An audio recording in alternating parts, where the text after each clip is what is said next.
Welcome back to my YouTube channel, Australia Vlog. For today's video ay magluluto ako ng tinulang palaka, native na palaka. Yan siya guys, so maliliit lang kasi native nga ito. Pinakuluan ko muna siya. Pero ito nabili ko na nalinisan na. Itong gagawin ko ay may own version naman, hindi na natin igigisa sa mantika, pero lalagyan pa rin natin siya ng mantika, pero mahuli lang yun. Iluluto muna natin yung kamatis hanggang sa madurog, tapos isunod natin yung bawang, sibuyas, sa kaluya. Ayan, lagyan na rin natin siya ng konting mantika, tapos pagaluhaluin natin, saka natin isunod yung palaka. Yan guys, ilagay na natin yung palaka, tapos halu-haluin na natin.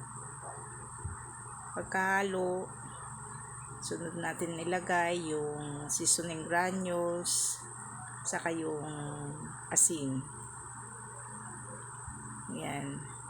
Kung sakaling nabot mo ang puntong ito, that means nagustuhan mo ang aking video. Kaya paki-like and share mo na rin. At huwag mo sana kalimutang pindutin ang subscribe button. Ayan guys, masarap itong palaka na native. Saka madali lang siyang lutuin.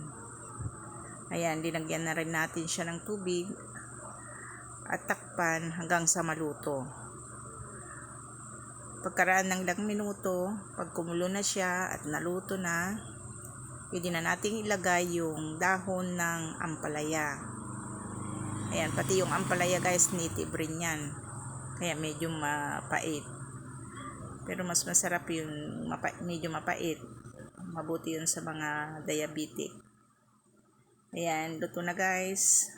Huwag sana kayong magsasawang manood sa aking mga ina-upload guys. Ayan. Thank you for watching and God bless everyone.